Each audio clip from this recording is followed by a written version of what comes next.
So here's the deal. The day the Arabs decide to bless the Jews is the day the Arab world will change from preoccupation with death to preoccupation with life. Single greatest obstacle to Arab growth is preoccupation with destroying Israel. Period. End of issue. You can't live rooting for death. That is not a life. That is not a prescription for any advancement at all. The question that I would like to answer tonight, ask and answer, is why is Israel so isolated among the nations of the world? Let's begin with the fact that it is virtually alone in the world. I'm not happy to tell you this. You all know it. It's not something we feel in this room, but it is a fact of life. The isolation of the Jewish state. First of all, it is the only country in the world targeted for extinction. There is no other country in the world that is targeted for annihilation. Think about it. Every country hates its neighbor. That is the way it works. The French hate the Germans hate the Russians hate the Poles hate the Ukrainians, the Japanese hate the Chinese hate the Koreans. It's endless. But no one in history has aimed to annihilate the other. Jew hatred and Israel hatred is, in fact, a form of Jew hatred, are unique. There is no form of bigotry, of bias, of prejudice that is comparable to Jew hatred. I'm not happy to tell you this, but I want to present the data and then ask why, because it is life-changing to try to understand, or to understand it the only way I believe reason dictates that we understand it. Incidentally, having said what I just said, let me just answer a charge that is frequently made and one that I have to answer frequently in America on the radio. Are you saying that anti-Zionism is the same as anti-Semitism? To which the answer is, of course I am. If somebody said, I love Italians, but I think Italy has no right to exist, you would not consider them Italian lovers.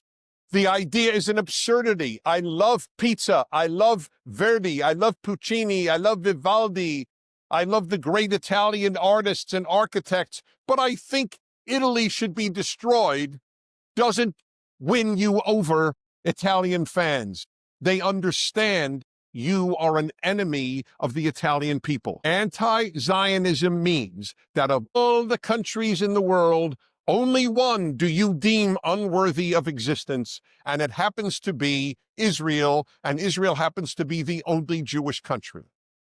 So I want you to have intellectual ammunition to answer the fraudulent statement of I'm not anti-Semitic, I'm not anti-Jewish, I'm anti-Zionist. That is a moral fraud, and you must understand it as such.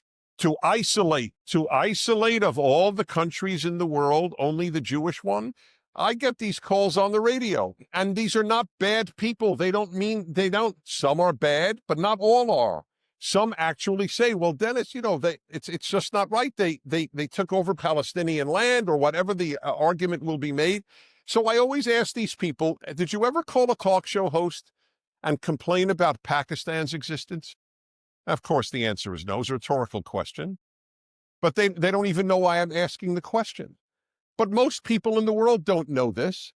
Whereas there were two Jewish sovereign states in the land known as Palestine, a name given by the Romans to eradicate the Jewish origins of the country. Whereas there were two only Jewish states, there were never any non-Jewish, not Muslim, not Christian, no other sovereign states, only Jewish ones in that land. In Pakistan never existed. It was made up, and the same time Israel was, 1947-48. There were millions of refugees, not 500,000 or 700,000, millions. There were tens of thousands of rapes. There was at least 1 million killed on both sides between Hindu and Muslim. Pakistan was one of the most violently founded states in the history of the world. No one claims Pakistan is illegitimate, even though there are 52 Muslim-majority states in the world. Nevertheless, no one claims, well, why does Pakistan have a right to exist? That is why you must understand all challenges to Israel's legitimacy are Jew hatred on a state level. That is all they are. If that's the one country on earth you don't think has a right to exist, and it is the only country on earth that is a Jewish country, we have a right to put two and two together. That's number one, the exterminationist uniqueness of the hatred of Israel, just like there was exterminationist uniqueness, the hatred of the Jew as an individual. This is true for Iran, Hamas, Hezbollah, Erdogan's Turkey, and much of the Muslim world, and indeed much of some of the world in the West, the radical left. This is what is happening in the world today. Then we go to the universities. The most hated country in the universities of the Western world is Israel. I debated at the Oxford Forum a few years ago, most prestigious debating forum in the Western world, perhaps in the world. You can watch the debate. It's on YouTube, unless they decide to censor it, but that's a separate issue. In any event, you know what the topic was? The topic was, is Israel or Hamas the greater obstacle to Middle Eastern peace? So I want to tell you a story. This is not something that many people would know. I called up Oxford when I heard the subject of the debate. I swear to you, I thought that if the topic really were the topic, and I didn't think it, I think I got it wrong. I was sure I had heard it wrong because it's such an imbecilic topic. You have to be kidding that this would be even a topic for debate. But I thought if it really were the topic, some pro-Israel person at Oxford sneaked it in. That's what I was convinced. So I called Oxford and I said, I want to make sure that I have the topic right for this debate in November. And they said, well, here's the topic. And sure enough, it was the topic. And sure enough, there were about 400 Oxford students, and they voted about 250 to 150 that Israel was the greater obstacle to peace in the Middle East. And as I said to them in my comments during the debate, I said, this would be analogous to having a debate in the late 1930s. Who was a greater threat to European peace, Hitler or Churchill, Nazi Germany or Great Britain? This is identical. If you vote, I told the students, if you vote that Israel is the greater threat to Middle Eastern peace, you will be stating that for the first time in recorded history, in a battle between a free state and a police state, it is the free state that is the bellicose state. This would be the first time in history that the reason for lack of peace was not the police state, it was the free state. There is no example in history of a free state, police state battle in which the free state is the one responsible for war. This would be the one exception. And they still voted 250 to 150 that Israel was the greater reason for no peace in the Middle East.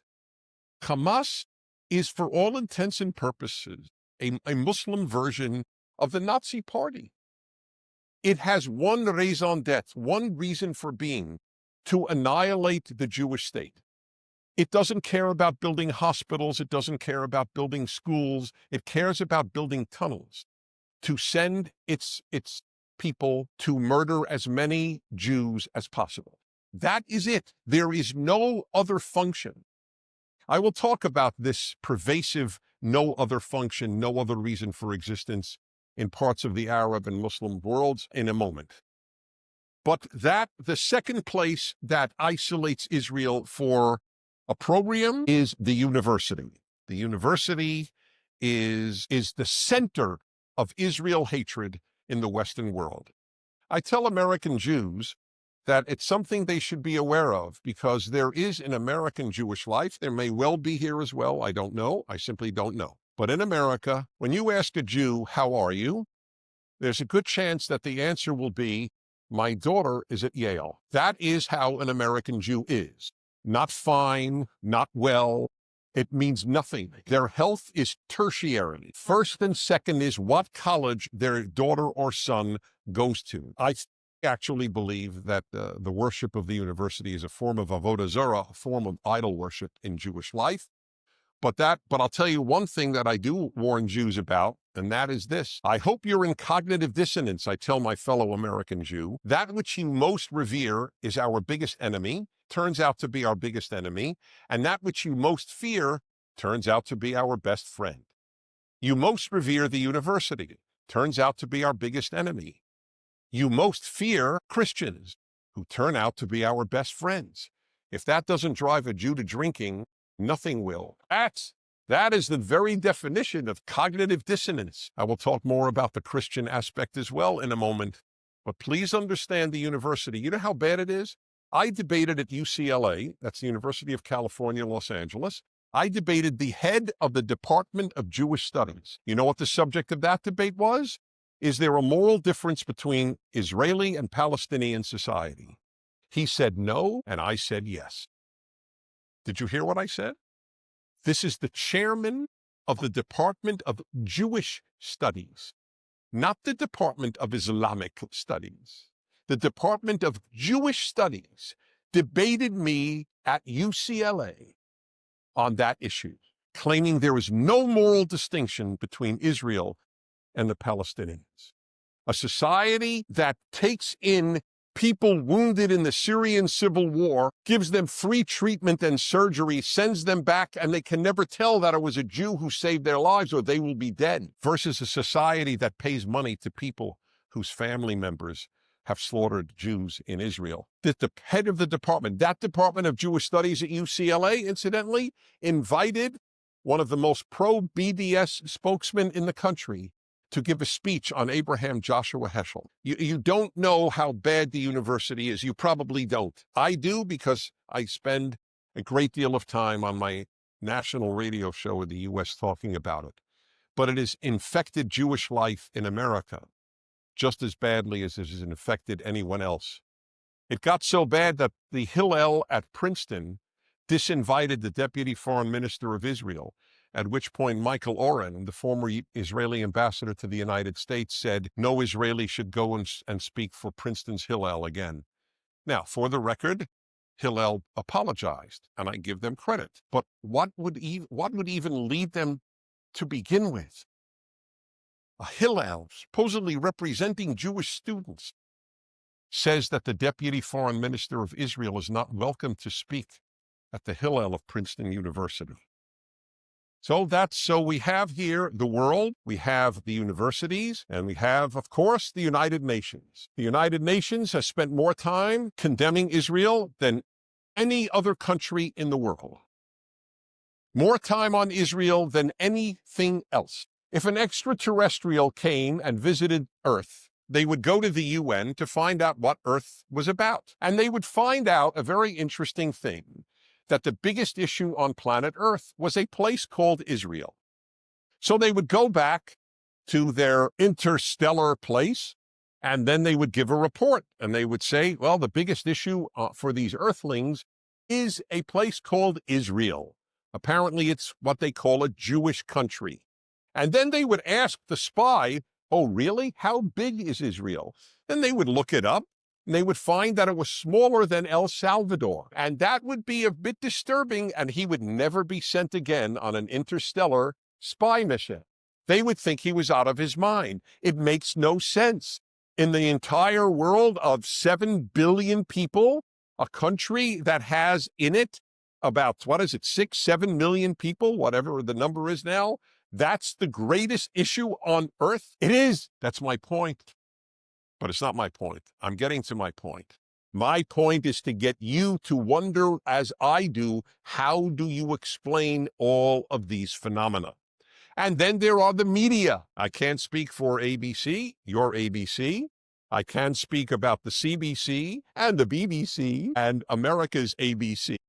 And I can only tell you that the same reporting on Israel is almost the same as at the United Nations. The United States has an ambassador right now to the United Nations who is one of the brave souls of the world, Nikki Haley. She is universally held in contempt by the American media, just so you know, and never more so than when she is defending Israel. So I add all of this up, and I was going to cite this line. The Israeli ambassador quite properly cited it already, so I will cite it again, as I always do in a talk about Israel. The Passover Seder line, somebody arises to exterminate us. And I told the story this way. In my parents' home for the Sedarim, for the Seders, this was, of course, said. It was an Orthodox home, and the whole Haggadah was said, to my great consternation, but that's a separate subject. In any event, everything was said, but that line I remember thinking, I think I was 10 when I first started thinking this, maybe the rabbis were right then who wrote this, but they're not right today. After the Holocaust, there will not be another group to rise up to annihilate us. And the rabbis turned out right, and I turned out wrong. Indeed, that is the example, again, that the ambassador correctly gave of Iran having missiles destroy Israel. This is what they live for.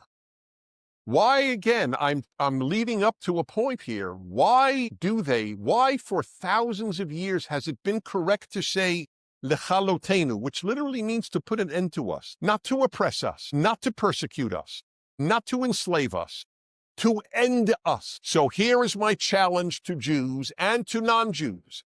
I speak to non-Jews more than to Jews in America. And I say the exact same thing. How do you explain the desire to exterminate the Jewish people?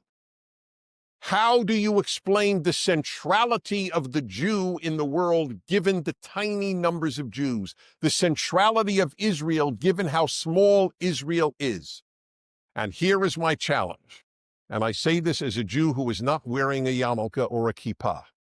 It is only possible to explain with relationship to God. If there is no secular explanation for the uniqueness of the Jews in history. And this is a challenge to all Jews who are not religious. I am not here to push orthodoxy. I am not an Orthodox Jew. I am here to push reason. Reason alone has led me to the conclusion that there is no non-religious explanation for Jewish history. You cannot give me, there is no, I know all the books on the roots of anti-Semitism. None make sense. The economic roots are preposterous. The economic roots. When Jews are rich, they're hated. When Jews are poor, they're hated. The Nazis couldn't care less if you were rich or poor. Iran couldn't care less about the wealth or the poverty of the Jews it wants to annihilate in Israel. There is no economic explanation for anti-Semitism. When Jews live dispersed, they're called rootless cosmopolitans, Stalin's term. When Jews live in one country, they're called tribalists. There is no non-religious interpretation. If I didn't believe that, by the way, I would not be standing in front of you as a committed Jew. I'm totally open about this. If I didn't think that there was ultimately God involved in Jewish history, I would not have raised children to be Jews. It's too risky, but there is no other explanation. There is a book you should read, or if you want to watch the 5-minute video, and I suspect most will prefer to do that, unfortunately. George Gilder is a non-Jewish philosopher in America, major economist philosopher. He made a 5-minute video for my website called Prager University, which had 600 million views last year, and I only tell you that not to boast, but so you'll know this is the real deal. And he made a video on his book, The Israel Test. This non-Jewish economist philosopher, his theory is very simple. Watch how people react to Israel, and that's pretty much all you need to know about their values. And I agree with him. By the way, if he's right, what does it say about our universities? What does it say about the United Nations? What does it say about much of the Muslim world? What does it say about much of the media? If he's right, and I know he's right, how people react to Israel is as clear a moral litmus test as exists in the world today. And much of the world fails, including its most distinguished aspects, the university, the media, the UN, and etc.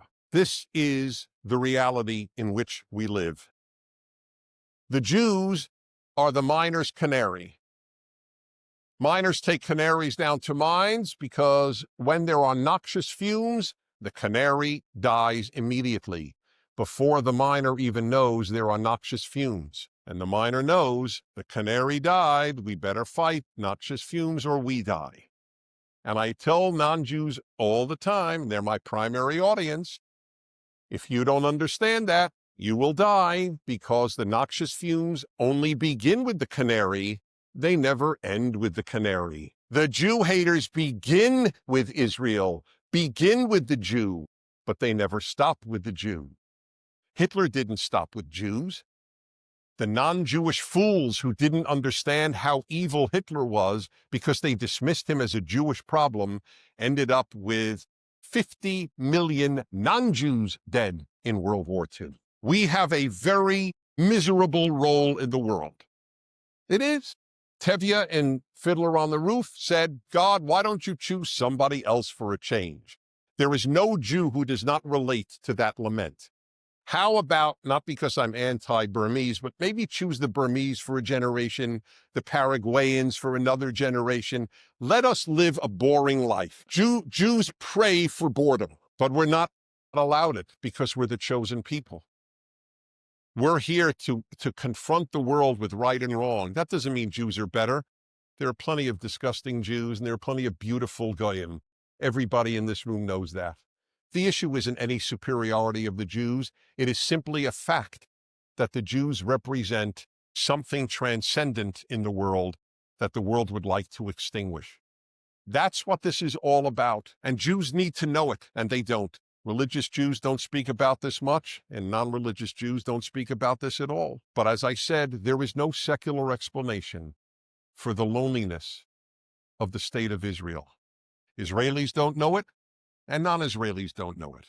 But that is the case. This is what is happening in the world today. This, by the way, I have to tell you, it actually, in an odd way, it strengthens my own emunah, my own faith. If the world yawned at Israel, if the world yawned at Jews, such a sense of, well, maybe this is all made up, this chosenness stuff.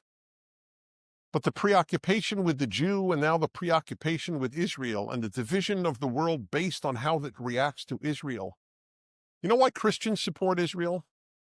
Some Jews dismiss their support in very cynical ways. Oh, they just want to convert us, as if there's one Jew who's ever converted because Christians support Israel.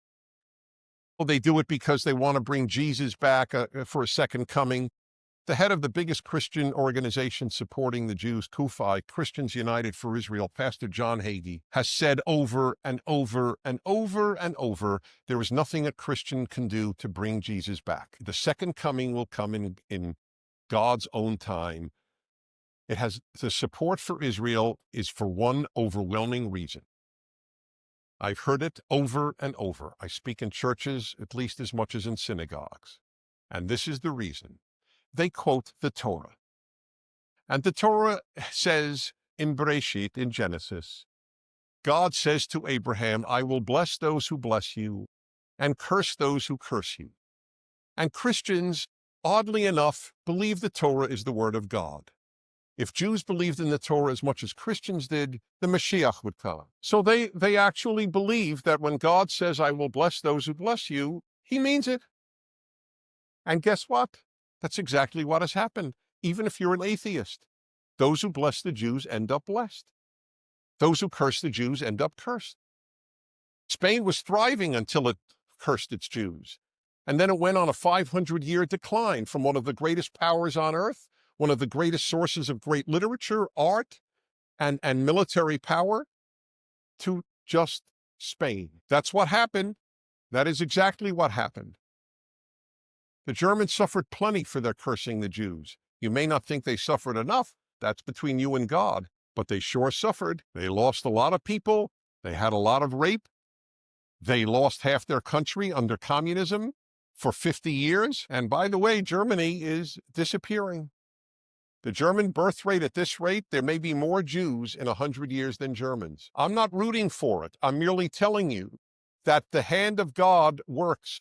And those who bless Jews, Australia has blessed Jews. Would you say Australia has been blessed? I would. I certainly say that about the United States of America. In fact, I tell audiences all the time, the day America abandons Israel is the day you can begin the countdown for America's decline. I believe that with every fiber in my body. It is a given in human history. And guess what? Who curses the Jews today the most? The Arab countries and some other Muslim countries.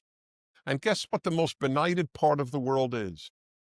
Ali, it's the Arab countries and many Muslim countries. So here's the deal. The day the Arabs decide to bless the Jews is the day the Arab world will change from preoccupation with death to preoccupation with life. Single greatest obstacle to Arab growth is preoccupation with destroying Israel. Period. End of issue. You can't live rooting for death. That is not a life. That is not a prescription for any advancement at all. So let me end by telling you two things. I asked UIA, can I make a pitch? They didn't refuse. I just want to say, I didn't have to twist any arms, but they did not ask me to make a pitch. But I do anyway. That's, after all, why we are here. I want to make an argument for your giving a donation, a bigger one than you thought of, that you may not have thought of. It's not just that Israel needs our funds, whether it's America or Australia or anywhere else.